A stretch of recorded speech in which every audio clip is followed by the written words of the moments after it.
24 ore su 24, le notizie corrono più veloci sul web.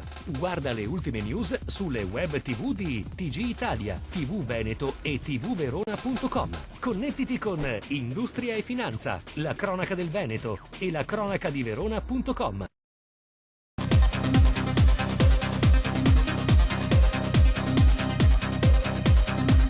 Per il governatore del Veneto Luca Zaia, la strada da seguire è la regionalizzazione del debito pubblico, con la possibilità di gestione delle tasse nel territorio. Siamo di fronte, ha detto Zaia, a un punto di non ritorno.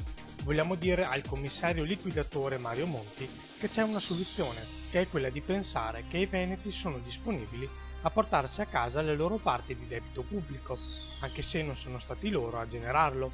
Quindi regionalizzare il debito pubblico. E con la regionalizzazione chiediamo però anche autonomia e possibilità anche di gestire in futuro le tasse dei nostri territori.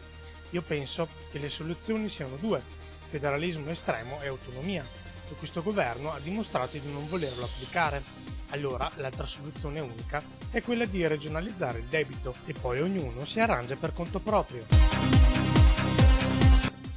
Il terremoto che il 20 maggio ha svegliato l'Emilia nel cuore della notte continua a farsi sentire. Nuove scosse sono state registrate stanotte. Secondo i rilievi dell'Istituto Nazionale di Geofisica e Vulcanologia, delle scosse registrate dalla mezzanotte alle 9 di oggi, la più forte ha avuto magnitudo 2.9 a mezzanotte 53 minuti ed è stata localizzata in prossimità dei comuni mantovani di Poggio-Rusco e San Giovanni del Dosso e di quelli modenesi di Cavezzo, Medolla, Mirandola e San Felice sul Panaro. Ieri sera intorno alle 20 una scossa di magnitudo 4.0 era stata registrata fra Mirandola e Finale Emilia. È la normale evoluzione di un terremoto. Purtroppo bisogna dire questo, che nel 1570 a Ferrara una scossa un poco più piccola di questa poi venne seguita per circa 3-4 anni da altre scosse. Adesso non è detto che la stessa cosa avverrà nei prossimi mesi, intendo scosse avvertite dalla popolazione.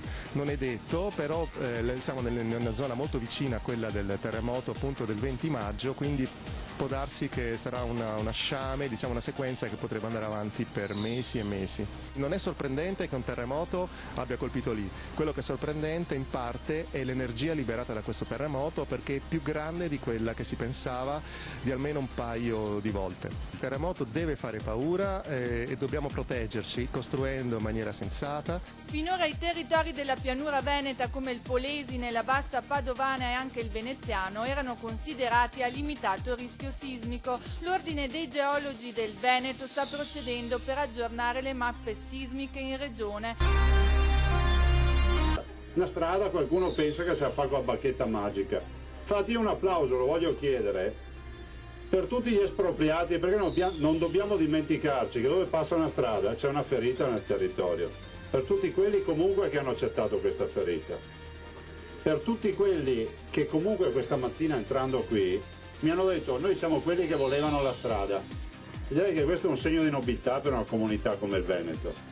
Il presidente del Veneto Luca Zaia ha iniziato con queste parole il suo saluto alla cerimonia di apertura della bretella tra Padova e Leuganei, che collega direttamente la curva Boston della strada regionale numero 47 di Altichiero con la strada provinciale numero 89 dei Colli, liberando le località di Brusegana, Trincarola e San Domenico da un traffico di transito valutato in circa 33.000 veicoli al giorno. Alla cerimonia hanno preso parte gli assessori regionali Renato Pisso, Marino Zozzato e Maurizio Conte, il presidente della provincia Barbara Degani, il vice sindaco di Padova Ivo Rossi e il sindaco di Selvazzano Enoch Soranzo. È stata la prima squadra universitaria di basket in carrozzina nata in Italia, 5 stagioni nel campionato di Serie B e da oggi conta un sostenitore in più, il ministro Piero Gnudi, con delega allo sport. Io Padova la conosco benissimo, Parma, sono stato tante volte, una città bellissima e poi io siccome sono di Bologna, lei sa che Padova e Bologna hanno molte cose simili, tipo i portici, che sono delle ricchezze uniche di queste due città. Tutto parte dalla proposta di uno studente giocatore, Marco Zanin, e subito l'idea viene accolta dal servizio disabilità che ha coinvolto il CUS, Centro Sportivo Universitario, un progetto che è cresciuto anno dopo anno.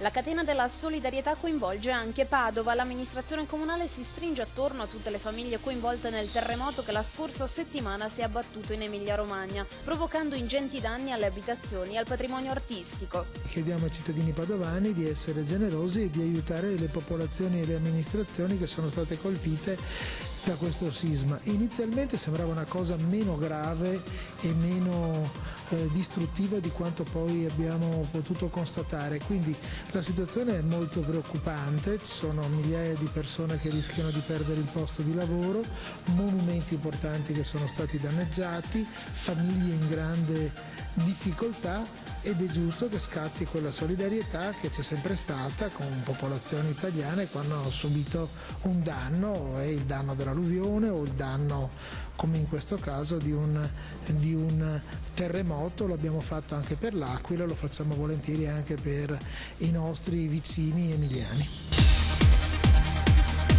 La Fornero boccia la laurea. Mentre la riforma del lavoro è pronta ad approdare in Parlamento, il ministro del Welfare minimizza sull'importanza del titolo di studio. Tutti i particolari su Industria e Finanza.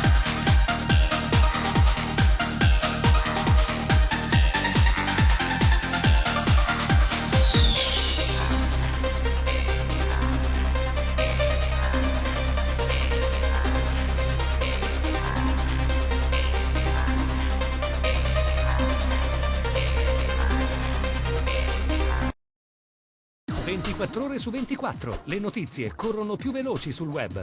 Guarda le ultime news sulle web TV di TG Italia, TV Veneto e tvverona.com. Connettiti con Industria e Finanza, la cronaca del Veneto e la cronaca di Verona.com.